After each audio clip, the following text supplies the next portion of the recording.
Um anúncio de Londres para o mundo. A Rainha Elizabeth morreu em paz na tarde de hoje. Chega ao fim o reinado da mais longeva chefe de Estado da história. E o Jornal Nacional reconta a trajetória da jovem que há 7 décadas assumiu o trono para se tornar símbolo da monarquia mais famosa do planeta. Aos 73 anos, o primeiro filho de Elizabeth II se torna o rei Charles III, o mais idoso monarca a iniciar um reinado. E você vai ver também. Um naufrágio perto de Belém deixa mortos e desaparecidos num rio no Pará. O Congresso Nacional faz sessão solene para comemorar o bicentenário da independência do Brasil. E na série Brasil em Constituição, juristas mostram a importância e a abrangência do direito dos cidadãos à liberdade de expressão. O Jornal Nacional começa agora.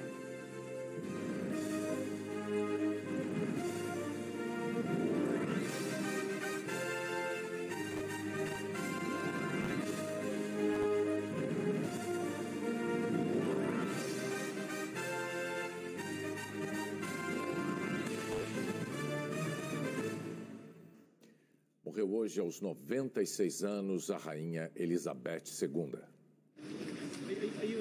Era início da tarde em Londres, quando o Palácio de Buckingham divulgou o comunicado que arregalou os olhos do país. Após uma avaliação mais aprofundada nessa manhã, os médicos da rainha estão preocupados com a saúde de Sua Majestade e recomendaram que ela permaneça sob supervisão médica. No final, o texto dizia que Elizabeth II continuava confortável em Balmoral. É o castelo no norte da Escócia em que a rainha costumava passar as férias de verão, um dos lugares que ela mais gostava. Imediatamente, o filho mais velho de Elizabeth, o então príncipe Charles, viajou para a Escócia com a esposa Camila. Num sinal de que não era algo comum, em pouco tempo, os 4 filhos da rainha e outros integrantes da família real já estavam lá no castelo. A partir daí, Londres e o Reino Unido todo viveram a agonia da espera por uma boa notícia. Até que às 6h30 da tarde, no horário local, 2h30 no Brasil, o Palácio de Buckingham confirmou o que todo aquele movimento incomum durante o dia sugeria. A rainha morreu em paz em Balmoral nessa tarde. Num pronunciamento logo depois, a nova primeira-ministra britânica Liz Truss disse: "We are all devastated." Estamos todos devastados. É uma grande perda, um choque para nossa nação e para o mundo. Ela descreveu a rainha como a alma, o espírito do Reino Unido. A posse, 2 dias atrás, foi o último compromisso de Elizabeth II. Liz Truss também homenageou o novo rei Charles, dizendo que o país deve agora se unir para apoiá-lo e oferecer lealdade e devoção. E terminou com a frase: "Deus salve o rei." God save the King. O líder do Partido Trabalhista homenageou a rainha e afirmou: ela era um símbolo do melhor de nós. A symbol of the best of us. O cantor inglês Mick Jagger escreveu numa rede social que a monarca esteve presente em toda a vida dele e que se lembrava de assistir a rainha na TV quando era criança. O também cantor e compositor Elton John disse que a rainha era uma presença inspiradora, que liderou o país nos maiores e mais sombrios momentos, com graça, decência e cuidado genuíno. As ruas viraram um misto de perplexidade, tristeza e orgulho. Esse casal britânico ficou sabendo da notícia pela nossa equipe. É um choque terrível. Mesmo sabendo que ela não estava muito bem, a gente esperava que ela nunca fosse embora. Foi a mãe da nossa nação por tanto tempo. É uma daquelas notícias imensas, que gente do mundo inteiro comenta e lamenta. Morre uma chefe de Estado admirada em várias partes do mundo, popular, hiperpopular. Aqui em Londres, o impulso de muitas pessoas, mesmo com chuva, foi vir aqui para a porta do Palácio de Buckingham, a casa da rainha. Milhares ocuparam as ruas para começar a se despedir de Elizabeth II. Gente pendurada em monumento. Morre um ícone mundial. A partir de hoje, o Reino Unido entra em 14 dias de luto. Mesmo alguém não sendo muito fã da realeza, diz a britânica, o que aconteceu hoje é algo gigantesco para o nosso país. Ela nos dava muito orgulho. Boa parte da juventude tinha ligação com Elizabeth II, memória afetiva. O Jameson saiu do trabalho, soube da morte da rainha, pegou o skate e veio trazer flores. Ele diz que nem é monarquista, mas que isso não importa. que a rainha fez um grande trabalho pelo país e que ele veio porque valoriza muito a história dela, o jeito que Elizabeth foi se adaptando, a liderança, o comprometimento. Que é um dia de tristeza, claro, mas de respeito, agradecimento e homenagens. E disse que ela teve uma vida completa, que vai sempre ser referência para muitas gerações.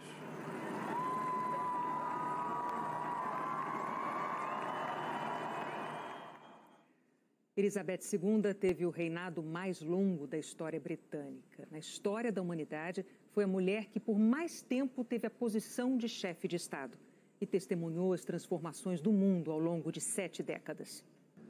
I would like to say thank you for the wonderful support and encouragement.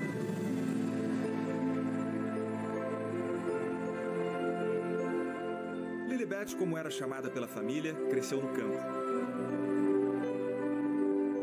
A menina que gostava de cavalos não nasceu para ser rainha. Se o tio mais velho tivesse filhos, a princesa e seu pai ficariam para trás na linha de sucessão. Mas o rei Eduardo VIII estava apaixonado e criou uma crise constitucional. O governo foi contra a união com uma divorciada. O tio abdicou do trono e assumiu o casamento. O Império Britânico caiu no colo do pai de Elizabeth. O trono improvável agora era o destino dela. Aos 10 anos, o direito constitucional passou a aparecer nas aulas que recebia em casa. Aos 13, trocava cartas com um príncipe grego de 18 anos. As correspondências com Philip chegaram junto com a Segunda Guerra. No conflito, ela foi voluntária como mecânica. E Elizabeth comemorou de uniforme a vitória sobre os nazistas. 2 anos depois, o vestido era de casamento. A união com o príncipe Philip completou um conto de fadas.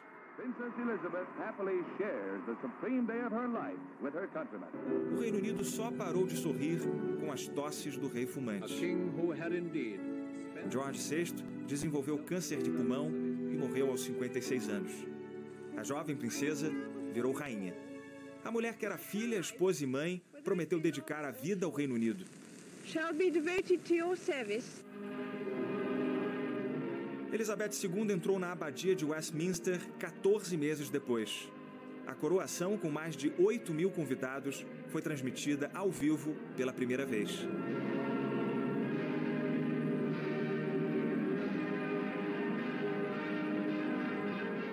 $20 milhões de pessoas se apertavam em frente a TVs em preto e branco.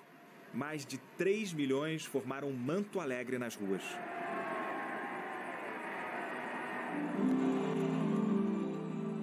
A rainha para falar com o plebeu e a sensação de importância vira real. Ao longo de 7 décadas, Elizabeth ajudou a construir a identidade britânica assim. Dever era a palavra usada por ela para descrever a rotina que moldou a sua vida.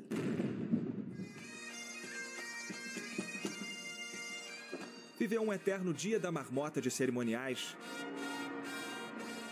visitas de Estado, batizou mais de 20 navios.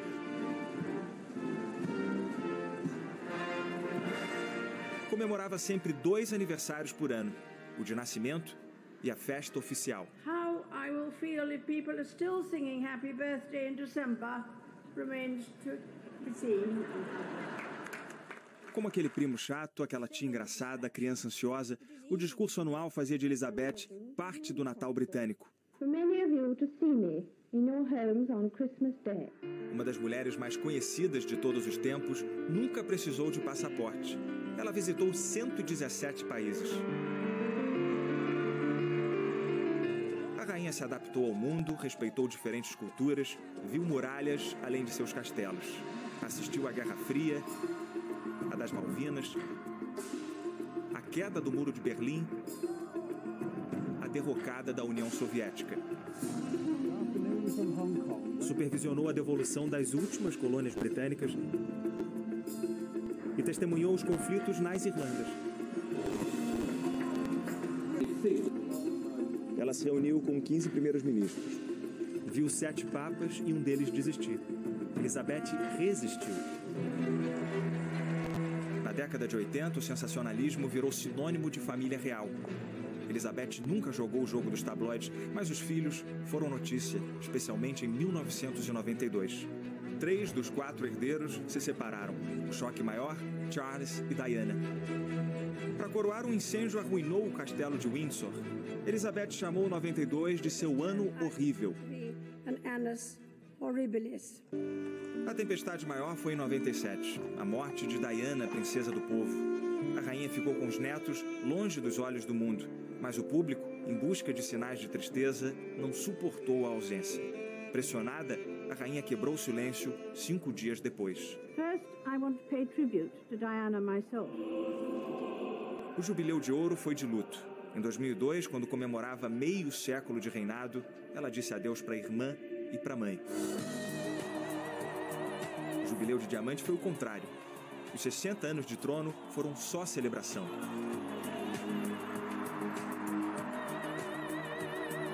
Ano da Olimpíada de Londres, quando a rainha interpretou ela mesma ao lado de 007, considerada por muitos a melhor Bond Girl até hoje.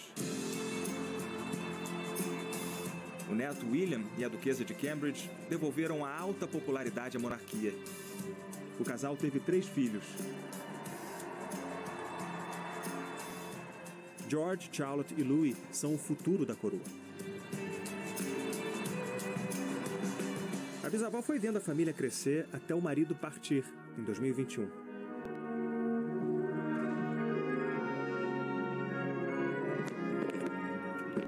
Ela seguiu em frente, sem aquele que chamou de força-guia.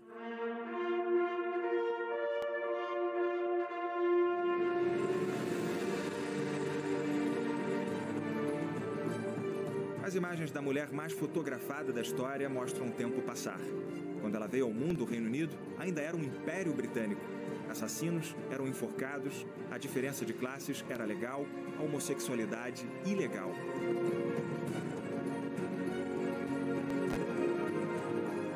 A rainha viveu mais mudanças do que qualquer outro monarca. Ela viu a Escócia ficar no Reino Unido e o Reino Unido sair da União Europeia. Ela permaneceu com a mesma rotina imutável, mas com passos cada vez mais curtos. In our lives, we have seen the worst, but also the best. We have witnessed how quickly things can change for the better. Elizabeth II era esse rosto constante. Aquela menina que gostava de cavalos sentiu toda a pressão nos ombros. Agora pode descansar em paz, sem o peso da coroa.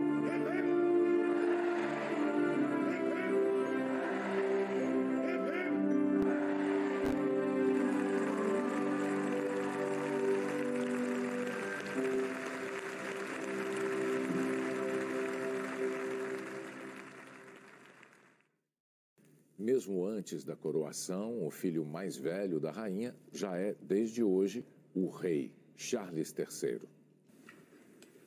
A tradição diz que o trono nunca fica vago. Charles, até então príncipe de Gales, agora é rei.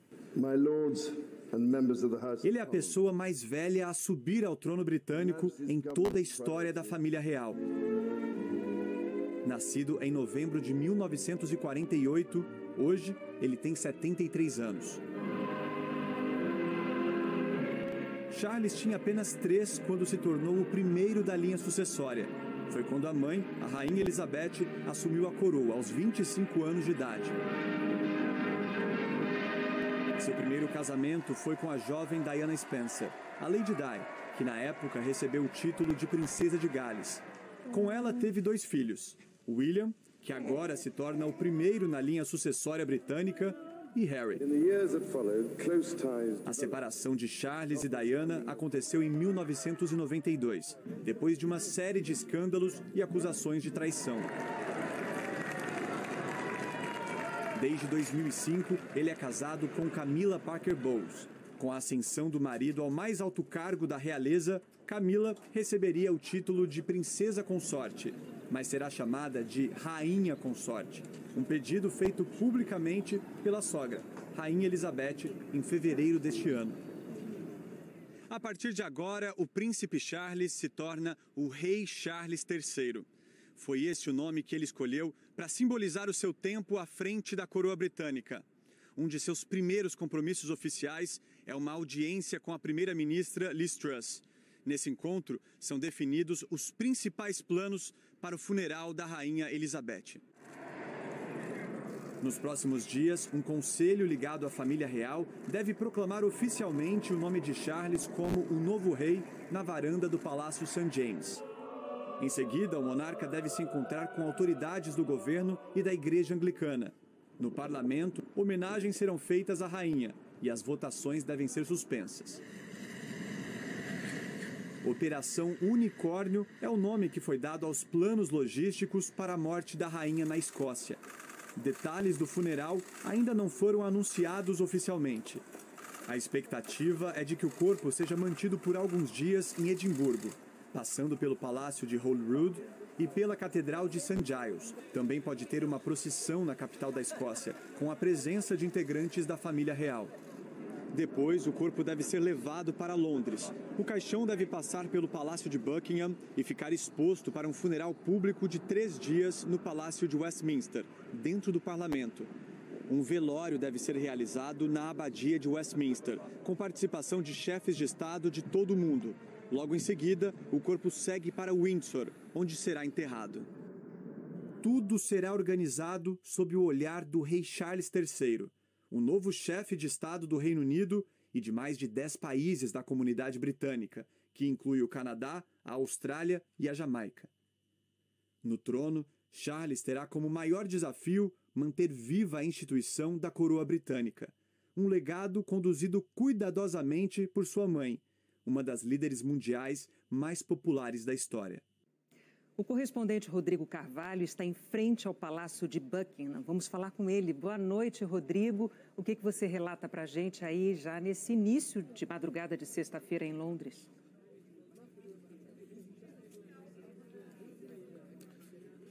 Renata Bonner, boa noite para vocês, todo mundo que assiste ao JN. 1h10 da manhã agora aqui em Londres. A gente fala ao vivo em frente ao Palácio de Buckingham e ainda tem gente chegando aqui para deixar vela, flores, um cartão.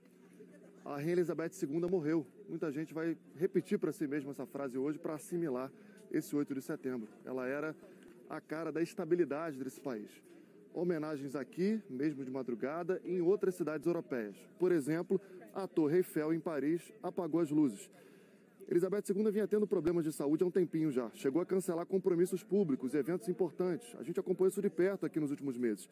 Ela não participou, por exemplo, da abertura oficial do parlamento em maio. No mês seguinte, ficou de fora da própria festa. Não foi a algumas comemorações do Jubileu de Platina, a celebração dos 70 anos de reinado. E aí, na última terça-feira, não deu posse à nova primeira-ministra Liz Truss aqui no Palácio de Buckingham, na capital, e cumpriu esse rito democrático, pela primeira vez na história, em outro lugar, no castelo, lá na Escócia. E ainda cancelou uma reunião que teria com a nova primeira-ministra. E hoje, a confirmação da morte da monarca, de Elizabeth II, 96 anos, 70 anos de reinado. Amanhã existe a expectativa para o primeiro pronunciamento de Charles III, né? Primeiro pronunciamento dele como rei. O anúncio foi feito pelo porta-voz dele. A gente, claro, vai acompanhar tudo de perto por aqui. Líderes mundiais se manifestaram sobre a morte da rainha. As bandeiras americanas estão a meio mastro. A rainha Elizabeth era mais que uma monarca, ela definiu uma era. Assim começou Joe Biden. O presidente americano disse que enquanto o mundo se transformava nas últimas 7 décadas, Elizabeth era uma presença de conforto e orgulho para várias gerações de britânicos.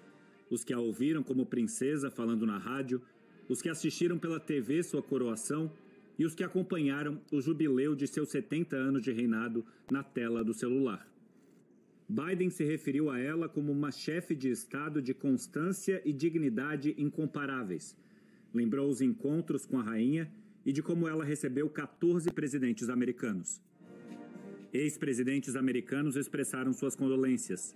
Donald Trump disse que não havia ninguém como ela. Barack Obama falou de generosidade. Bill Clinton, de dignidade. Além do Reino Unido, Elizabeth II era rainha de mais 14 países, incluindo o Canadá. O primeiro-ministro Justin Trudeau disse que Elizabeth II era uma presença constante na vida dos canadenses e que o reinado dela vai se manter para sempre na história do país. A presidente da Comissão Europeia, Ursula von der Leyen, ressaltou que Elizabeth testemunhou guerra e reconciliação na Europa e além, e transformações profundas das sociedades, que era um farol de continuidade que nunca deixou de demonstrar calma, que deu força a muitos. O presidente francês Emmanuel Macron disse que era uma rainha de bom coração. O presidente da Rússia, Vladimir Putin, disse que Elizabeth exerceu autoridade no mundo e desejou coragem e perseverança à família real britânica. O presidente ucraniano Volodymyr Zelensky expressou condolências. O primeiro-ministro da República da Irlanda descreveu a visita da rainha em 2011 como um sucesso por causa dos gestos carinhosos de Elizabeth II. O Papa Francisco disse que a rainha deu um exemplo de devoção ao trabalho. O secretário-geral da ONU, Antônio Guterres, disse que Elizabeth II era uma presença tranquilizadora durante décadas de mudança radical, incluindo a descolonização da África e Ásia e a evolução dos países sobre os quais reinava. Guterres lembrou das 2 passagens da rainha aqui pelo prédio das Nações Unidas em Nova York. Numa delas, disse que o caminho para o sucesso é encontrar jeitos de motivar as pessoas a juntarem esforços, talentos, entusiasmo e inspirações para trabalharem juntos. O primeiro-ministro da Austrália, onde Elizabeth também reinava, usou palavras da própria rainha para resumir o sentimento dos cidadãos da comunidade britânica. O luto é o preço que pagamos pelo amor. O governo brasileiro decretou luto oficial de 3 dias. O Ministério das Relações Exteriores afirmou que a Rainha Elizabeth foi símbolo de liderança e estabilidade para o país e para o mundo, e que sua visita ao Brasil em 1968 é lembrada pelo governo e pelo povo brasileiro como marco da amizade entre o Brasil e o Reino Unido. Nas redes sociais, o presidente Jair Bolsonaro escreveu que a rainha foi uma mulher extraordinária e singular, cujo exemplo de liderança, de humildade e de amor à pátria seguirá inspirando a nós e ao mundo inteiro. O presidente da Câmara, Arthur Lira, lembrou as históricas ligações entre o Brasil e o Reino Unido, que datam desde os primeiros anos de nossa vida como nação independente e que se fortaleceram enquanto a Rainha Elizabeth reinou. O presidente do Senado, Rodrigo Pacheco, disse que Elizabeth II vivenciou alguns dos momentos mais importantes da história da humanidade, cumpriu seu papel constitucional com louvor e foi um exemplo de estadista. Elizabeth II visitou o Brasil em 1968. Milhares de quilômetros e um oceano nos afastam da Rainha Elizabeth II. Mas a admiração e o carinho nos aproximam. Foram mais de 9 décadas de olho no sorriso contido da mulher poderosa e com aparência frágil. A rainha fez uma única visita ao Brasil em 1968, quando tinha 42 anos de idade. Ela esteve em 6 cidades: Recife, Salvador, São Paulo, Campinas, Brasília e Rio de Janeiro. Aqui no Rio participou de um evento que talvez as novas gerações não saibam. Elizabeth II lançou a pedra fundamental de uma das construções mais importantes daqui, a Ponte Rio-Niterói. O momento ficou registrado neste vídeo. Ela foi ainda um programa tipicamente carioca, visitou Maracanã. De majestade para majestade, o rei Pelé recebeu uma taça das mãos da rainha. São Paulo parou para ver o desfile de Elizabeth II. A rainha inaugurou o Museu de Arte de São Paulo. Ela veio ao Brasil acompanhada do marido, o príncipe Philip. Em Brasília, foi recebida pelo então presidente, o Marechal Costa e Silva. Eram anos de chumbo num país sem liberdade e ela discursou no Congresso. I have been much moved by your welcome. It is typical of the courtesy and generosity which my husband and I have met everywhere since we came to Brazil. Durante o reinado de Elizabeth II, o Brasil teve 20 presidentes diferentes. E a rainha se encontrou com 5 deles. 4 foram recebidos em Londres: Ernesto Geisel, Fernando Henrique Cardoso, Luiz Inácio Lula da Silva e Dilma Rousseff. A rainha dizia nunca ter se esquecido da visita ao Brasil. Nesta mensagem enviada ontem ao povo brasileiro pela celebração dos 200 anos da independência, disse se lembrar com carinho da viagem. O rei Charles III também esteve no Brasil pelo menos 3 vezes, em 1978, em 91 e em 2009. Ele caiu no samba. Esta noite, o Cristo Redentor ganhou as cores da bandeira do Reino Unido, uma homenagem a esta mulher especial. A seguir, as buscas de passageiros do barco que afundou no Pará.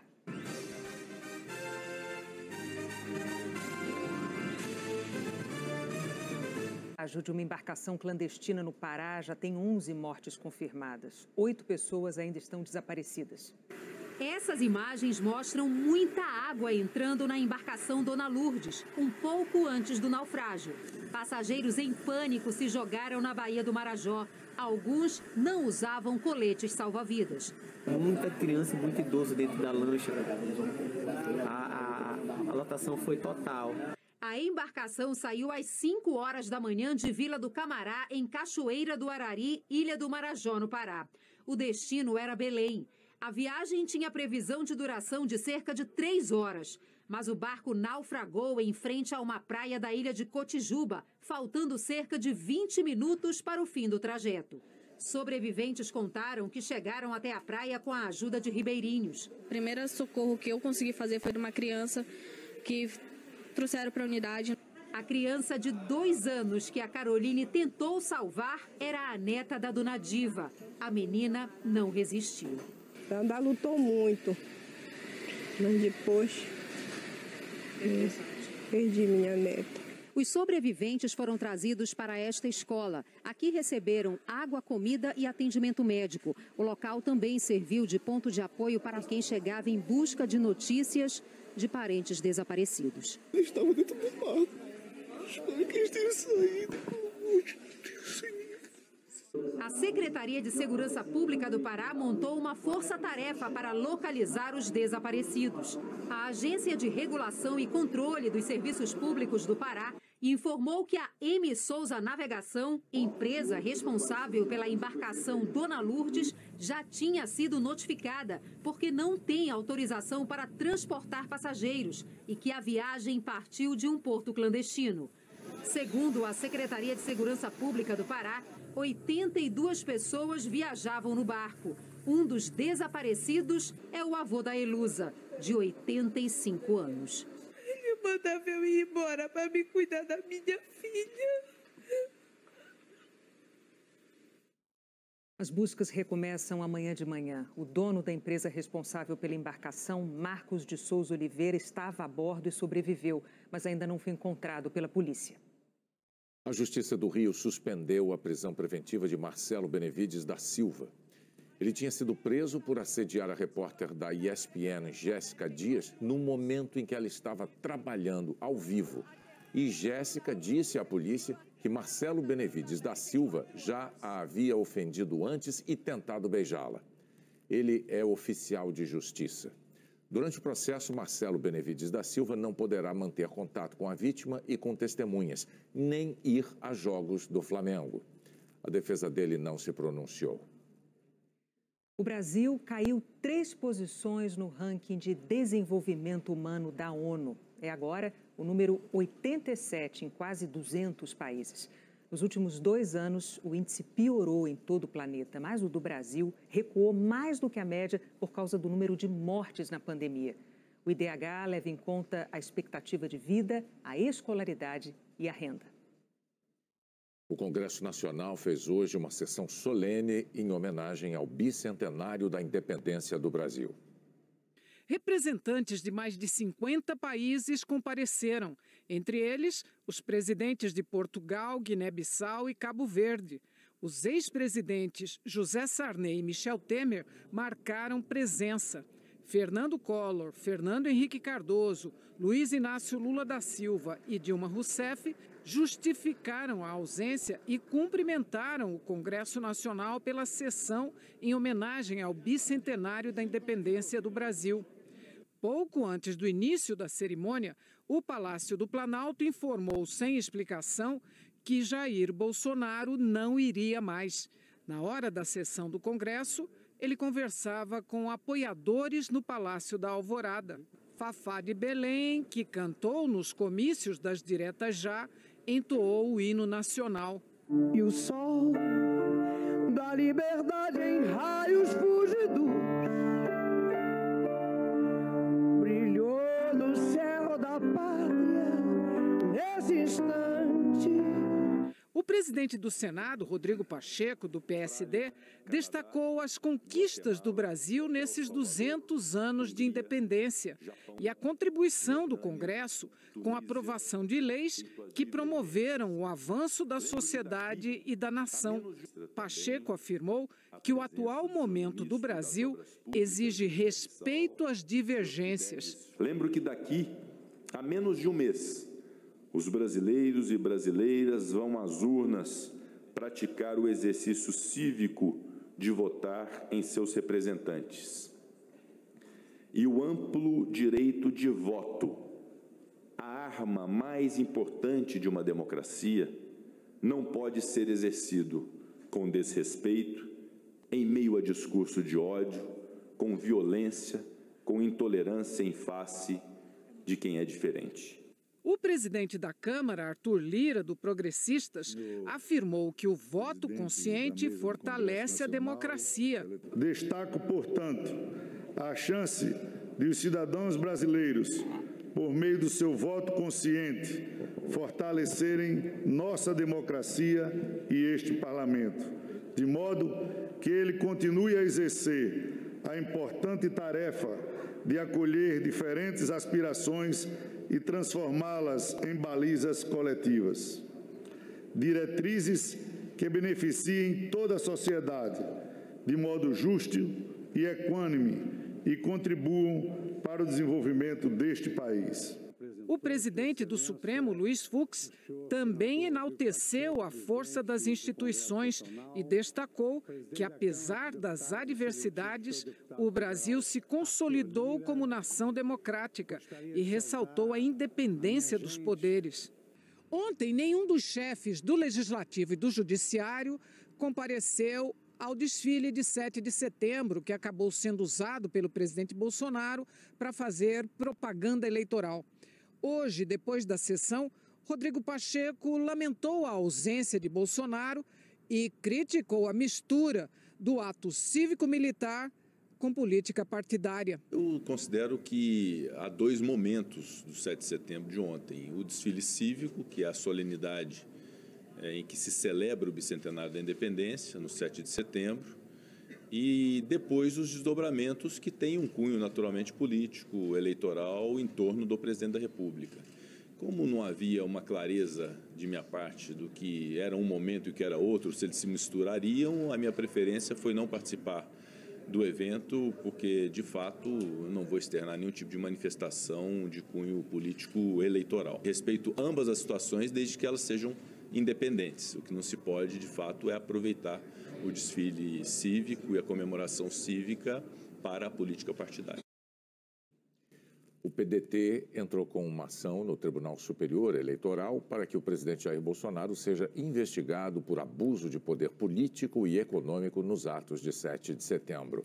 O partido alega que um ato público de comemoração de um fato histórico para o país não poderia ter sido transformado em palanque eleitoral com o uso da estrutura custeada com dinheiro público. A brasileira eleita 6 vezes a melhor jogadora de futebol do mundo foi homenageada no Museu da Seleção Brasileira, na sede da CBF, no Rio. Agora, o acervo tem uma estátua de cera da Marta em tamanho real. Até hoje, só o Pelé tinha recebido essa homenagem.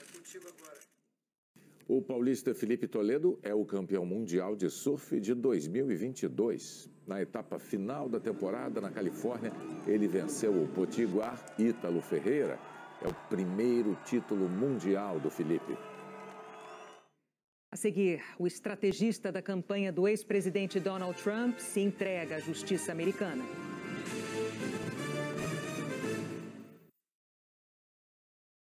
colaboradores mais próximos do ex-presidente americano Donald Trump foi acusado hoje formalmente de fraude, conspiração e lavagem de dinheiro. Steve Bannon entrou algemado no tribunal. Procuradores do estado de Nova York o acusam de enganar pessoas que doaram dinheiro para construir um muro na fronteira com o México e embolsar mais de $1 milhão. Ele vai responder às acusações de lavagem de dinheiro, conspiração e fraude. Bannon foi estrategista da campanha e conselheiro de segurança do então presidente Donald Trump e é uma espécie de articulador da extrema-direita mundial. Ele se encontrou várias vezes com o deputado federal Eduardo Bolsonaro nos Estados Unidos e no Brasil. Em 2019, Bannon jantou com o presidente Jair Bolsonaro na Embaixada do Brasil em Washington. Horas antes de se entregar, ele voltou a manifestar numa rede social apoio ao presidente brasileiro. Nos últimos dias, na Casa Branca, Donald Trump concedeu o perdão presidencial a Bannon, que era acusado de crimes federais, mas o indulto não se aplica a crimes estaduais. Bannon pode ser condenado a até 15 anos de prisão. Hoje, ele se declarou inocente e vai aguardar o julgamento em liberdade. O candidato do PDT à presidência, Ciro Gomes, passou o dia em São Paulo. Ciro Gomes chegou a São José do Rio Preto pouco antes do meio-dia. Do aeroporto, foi direto para o Mercadão Municipal, no centro da cidade. Na chegada, foi recebido por apoiadores. Ele estava acompanhado da esposa e políticos locais. Logo na entrada, no Mercadão, todos fizeram uma pausa para cantar o hino nacional. Na sequência, Ciro passou pelas bancas, ouviu os comerciantes e falou do programa de governo dele. Ciro Gomes falou sobre a economia do país. Disse que, se eleito, dará prioridade para solucionar problemas de endividamento das empresas e também das famílias brasileiras. Segundo ele, retomando o poder de compra das famílias, a economia do país poderá voltar a crescer. 66.600.000 pessoas com quem eu me comprometo de refinanciar, ajudando a obter um grande desconto que, na experiência que eu já tenho, é entre 70% e 90%.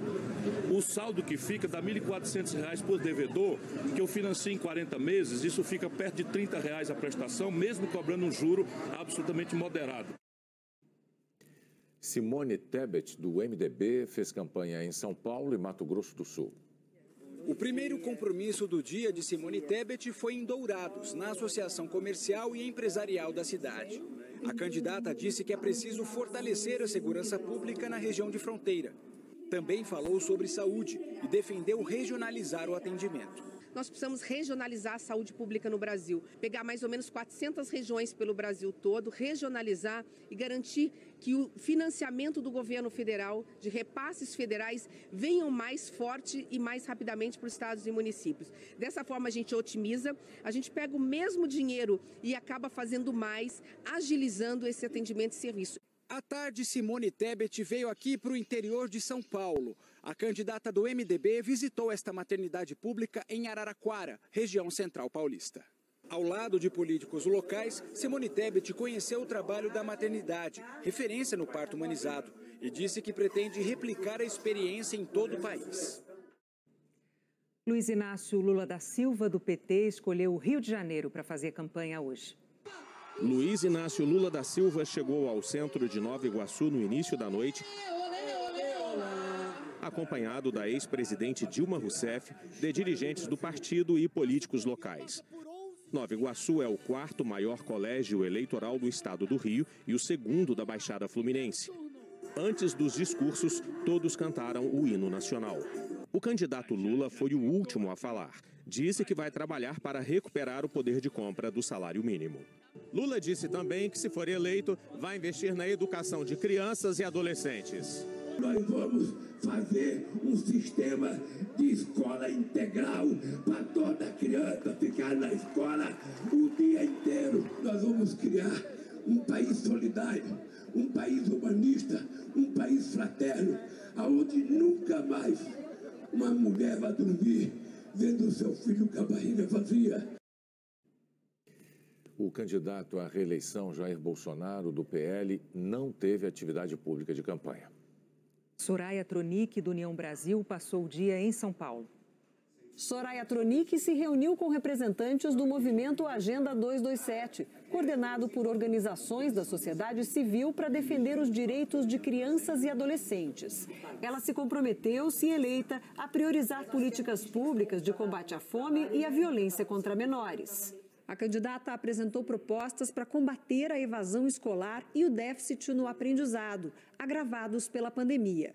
Disse que pretende firmar parcerias com a iniciativa privada para ampliar a oferta de vagas nas escolas. A candidata disse que, assim, poderá atender estudantes de escolas em condições precárias. Para que possa compensar esse déficit da estrutura escolar que o Brasil perdeu e que o Brasil não sabe mais onde está. Agora que essas crianças precisam estar na escola, sim. E eu acredito que a iniciativa privada pode colaborar.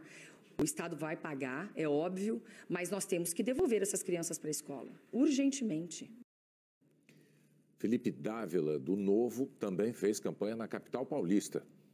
Felipe Dávila visitou uma faculdade que forma professores. O candidato do Partido Novo destacou a necessidade de ter mais escolas em tempo integral e de valorizar os professores. É fundamental rever a política salarial de acordo com o desempenho na sala de aula. Hoje, qual é o problema da educação no Brasil? Nós gastamos muito dinheiro com a máquina da educação e pouco com o aprendizado. A régua vai ter de ser o aprendizado do aluno. Tem de ter uma remuneração por desempenho baseado no conteúdo ensinado do ano sério. Dávila visitou também um Instituto de Tecnologia e Liderança, que oferece cursos de graduação em áreas como ciência da computação, engenharia de software e sistemas da informação. Aqui ele prometeu que, se for eleito, irá incentivar a criação de outras faculdades nesse modelo. A faculdade foi criada a partir de uma doação privada. Dávila defendeu mudanças na forma de abatimento do imposto de renda de quem faz doações como essa. O ministro Luiz Fux participou hoje da última sessão como presidente do Supremo Tribunal Federal. O ministro Luiz Roberto Barroso homenageou Fux em nome do Supremo. Sua firme e ponderada defesa da democracia ajudou a atenuar radicalizações e a diminuir as tensões trazidas por ataques indignos ao tribunal e seus ministros. Luiz Fux fez um balanço dos 2 anos da gestão dele. Começou lembrando da pandemia. Sem citar nomes, o ministro falou dos ataques de que o STF foi alvo. Durante a gestão de Fux, a corte enfrentou uma série de ameaças e ofensas por parte do presidente Jair Bolsonaro e apoiadores dele. Não houve um dia sequer em que a legitimidade de nossas decisões não tenha sido questionada, seja por palavras hostis, seja por atos antidemocráticos. Mesmo em face das provocações mais lamentáveis, esta corte jamais deixou de trabalhar altivamente, impermeável às provocações, para que a Constituição permanecesse uma certeza primeira do cidadão brasileiro, o ponto de partida, o caminho e o ponto de chegada das indagações nacionais. Luiz Fux voltou a ressaltar o papel do STF.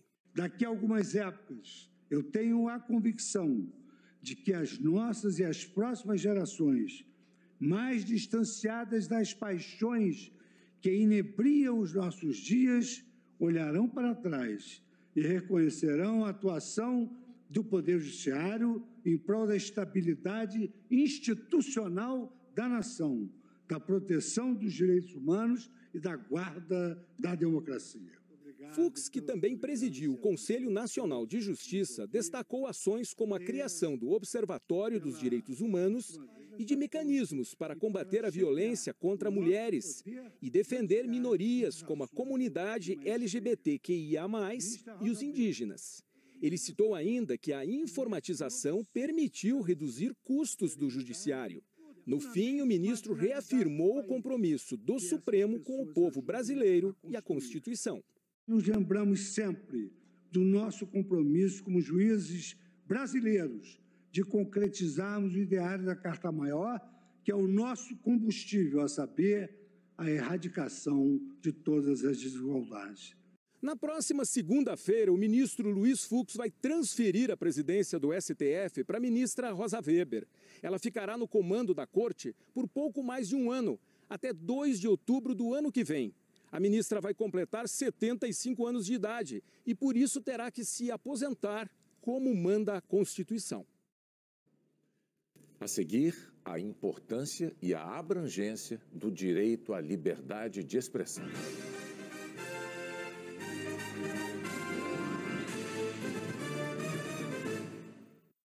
A Constituição fala hoje de um dos pilares da democracia, um direito fundamental que os brasileiros só recuperaram em 1988, a liberdade de expressão. Durante a ditadura militar, as autoridades decidiam de quais informações você podia tomar conhecimento e quais seriam escondidas dos cidadãos. Hoje, os brasileiros são livres para escolher o que ler, o que ver e o que ouvir. Mas esse direito não é absoluto.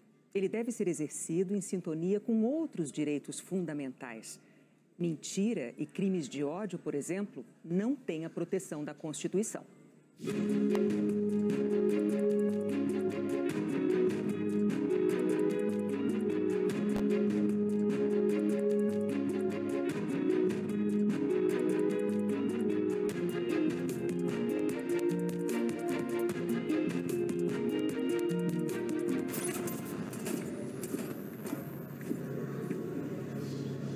Todos os dias você aperta um botão e o Brasil aparece na sua tela.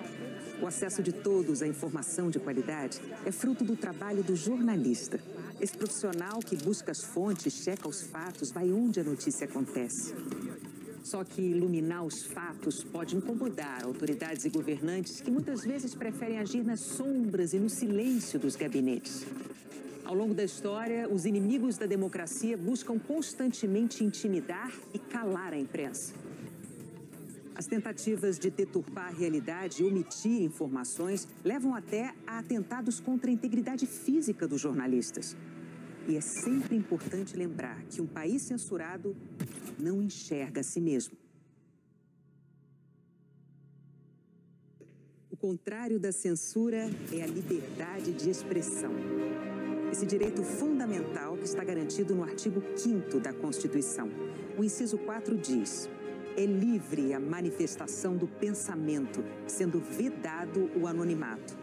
E o inciso 9 especifica: é livre a expressão da atividade intelectual, artística, científica e de comunicação, independentemente de censura ou licença. Mordaças são próprios de ditaduras. Não é possível que alguém diga ao outro, cala a boca. É imprescindível a democracia. Não existe democracia no modelo moderno e contemporâneo sem imprensa livre. A imprensa garante o direito que a pessoa tem de se informar. Porque a pessoa que não tem educação nem informação, ela sequer pode exercer plenamente a liberdade e igualdade de condições com os outros.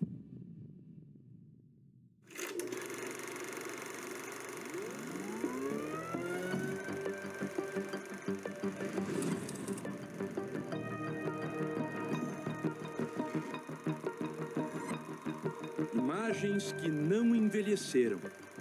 Pelo contrário, o tempo rejuvenesceu as cenas em preto e branco que retratam sentimentos bem conhecidos. O alívio da vacina, a alegria bem maior que a dorzinha no braço. O orgulho estampado no rosto, ganhando de goleada da careta do ai-ai-ai. Como parecem próximos de nós os brasileiros e brasileiras dos anos 70, que enfrentaram uma epidemia de meningite. A história deles ainda tem uma segunda dose de heroísmo, porque durante vários anos aquela foi uma epidemia secreta. Durante a ditadura, houve uma epidemia de meningite. E a ditadura proibiu que a imprensa divulgasse notícias para negar que houvesse uma epidemia no Brasil. Então, era uma loucura completa essa repressão à liberdade de expressão. Eles conseguiram deter a divulgação desses dados. Eles não queriam que a população se alarmasse com a epidemia. E essa ideia de não querer que a população se alarme significa também deixá-la completamente despreparada para combater algo que ameaça. Durante 3 anos, de 1971 a 74, as autoridades negaram a existência da epidemia, tentando esconder os fatos que corriam de boca em boca. O vai e vem das ambulâncias, a multidão na porta do hospital. E lá dentro, uma situação muito pior. No Emílio Ribas tinha 1.200 pacientes, lá não tem 1.200 leitos. Tinha 500 leitos. Então tinha gente no chão, tinha gente que estava segurando seu próprio soro, né? Internei criança numa pia, criança pequena cabe numa pia. Né? Uma situação dramática. O doutor Jacir Pasternak viu a meningite muito de perto. Era infectologista em São Paulo, o centro da epidemia. Trabalhava no Hospital Emílio Ribas, a referência no tratamento. O jovem médico receitava antibióticos, mas o que angustiava era a falta de um outro remédio fundamental naquele momento: informação.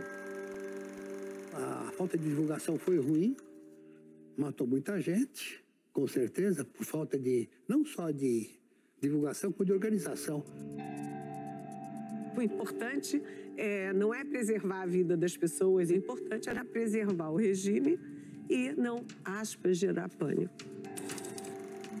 Em 1974, a epidemia explodiu. Só em São Paulo foram quase 18 mil casos. Muitos nem tinham tempo de chegar ao hospital. A meningite meningocócica tem várias formas, uma das quais é uma doença muito grave, muito aguda, que pode matar em 4 horas. Naquela época, os ministros não falavam com o jornalista como hoje, né? Mas, sei lá, por que cargas d'água, eu falava bem com o ministro da Saúde do governo Geisel. Ele foi de 74 a 79, que era o Dr. Paulo Almeida Machado. Aí eu fui lá e gravei a entrevista com ele. O que ele dizia é: há uma epidemia de meningite. Foi a primeira vez que uma autoridade reconheceu que havia uma epidemia, né? E era a autoridade da saúde. Pronto. Mesmo com anos de atraso, parecia que dessa vez a população brasileira ia saber a verdade sobre a meningite. Só que, incrivelmente, ainda era preciso vencer a melhor amiga da doença, a censura.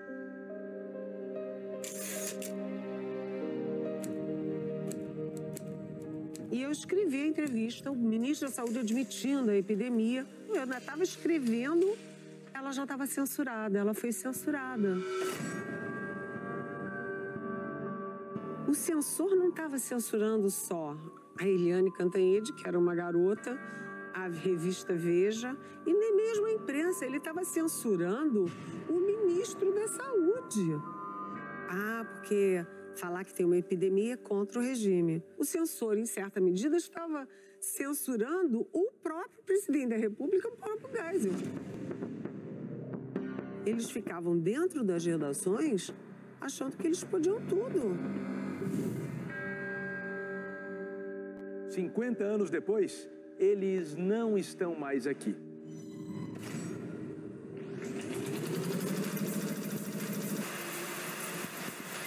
Sob a proteção da Constituição de 88, nenhuma autoridade decide com antecedência o que você tem ou não tem direito a ler, ouvir e assistir. O parágrafo 2º do artigo 220 diz que é vedada toda e qualquer censura de natureza política, ideológica e artística.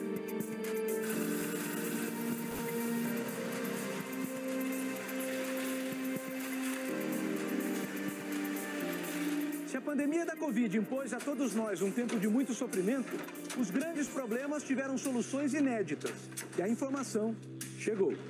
O governo federal impõe obstáculos à informação correta dos cidadãos com a falta de transparência e as recentes mudanças de metodologia na divulgação dos dados da doença. Os veículos G1, O Globo Extra, o Estado de São Paulo, Folha de São Paulo e o UOL formaram uma parceria inédita para trabalhar de forma colaborativa na busca de informações precisas e necessárias nos 26 estados e no Distrito Federal. Hoje o Brasil tem exatamente média de 1.000 mortes por dia. Chegamos a 8.816.113 diagnósticos de Covid no país. Agora, esse mesmo consórcio inicia mais uma etapa do trabalho, uma campanha nacional em favor da vacinação. É hora de dizer vacina sim. Ela protege você e protege os outros. Vacina sim. Uma campanha para todos.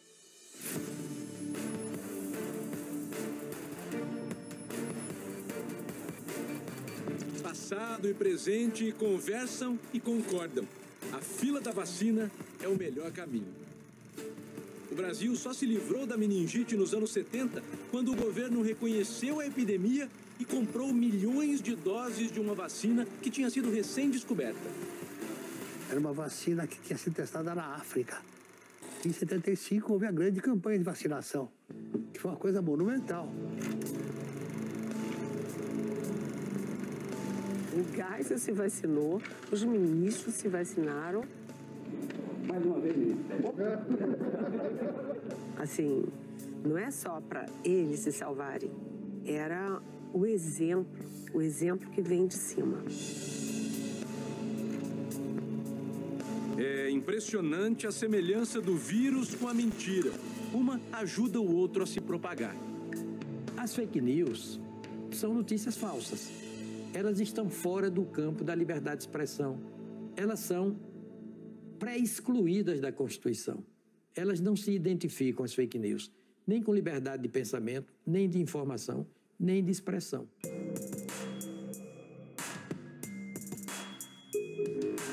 A pessoa que cria aquela informação, ela está buscando o maior alcance possível, ou seja, a pessoa 1 passa não só para a pessoa 2, passe para a pessoa 3, 4, 5, 6 e cada uma delas vai estar disseminando notícia falsa. É exatamente o comportamento do vírus, né? Tem 7 milhões de visualizações, né? Tá circulando bastante, então. Quando a gente teve essa necessidade de criar as agências de checagem. A missão do Fatal Fake é estabelecer para as pessoas o limite do que é mentira e do que não é. Está chegando aqui no Brasil. Ele fala que no teste tem um contaminante, tem um vírus e tal, esse tipo de microscópio não tem capacidade de mostrar um vírus. É uma história já falsa, né? Com isso daqui a gente já consegue cravar que é fake. Já. Ninguém imagina que Vladimir Putin tenha aprendido a falar português de uma hora para outra sem sotaque nenhum. Algumas mensagens, evidentemente, não são verdadeiras. O problema é que nem todos usam esses recursos só para explicar os avanços da tecnologia, como estamos fazendo aqui. Diariamente, muito material é produzido e espalhado com a intenção específica de confundir. Uma democracia precisa de informação de qualidade, feita por uma imprensa livre e independente. É por isso que o trabalho do jornalista é protegido pela Constituição. O parágrafo 1º do artigo 220 diz que nenhuma lei conterá dispositivo que possa constituir embaraço à plena liberdade de informação jornalística em qualquer veículo de comunicação social. E isso não está escrito em russo.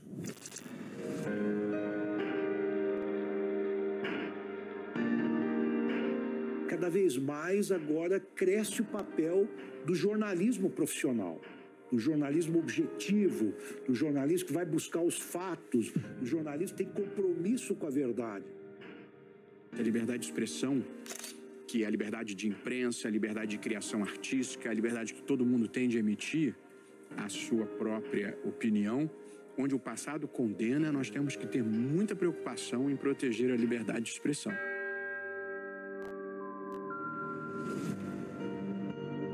A censura do período ditatorial, ela não se limita à imprensa, né?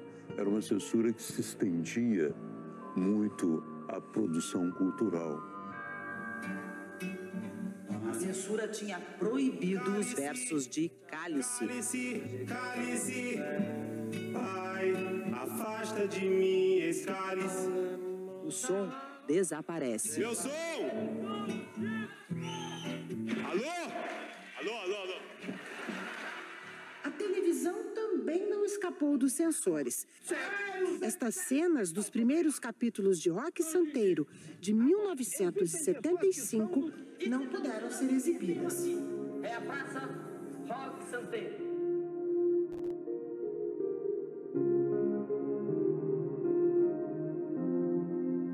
A Constituição de 88 surge contra um cenário pretérito em que nós não tínhamos liberdade de escolher os livros que íamos ler, os filmes que íamos assistir, não tínhamos nem a liberdade de escolher as músicas que queríamos ouvir. Tanto conquistamos a liberdade de expressão, estávamos todos muito felizes e em paz. Mas a liberdade de expressão não pode ser um pretexto para você destruir a democracia.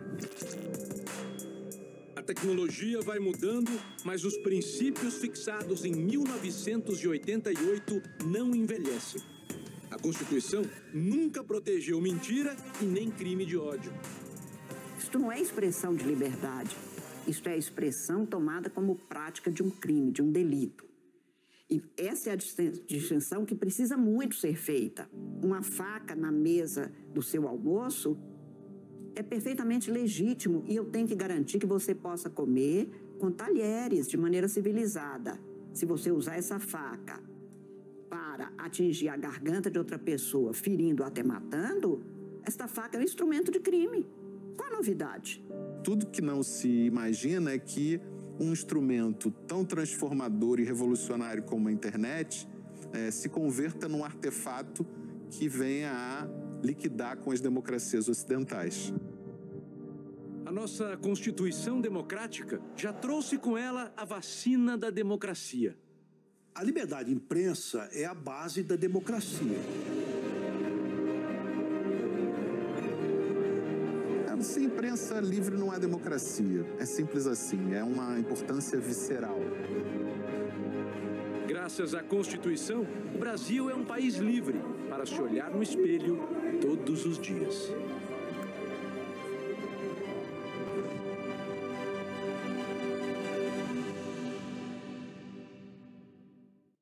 O tema de amanhã é igualdade. Boa noite.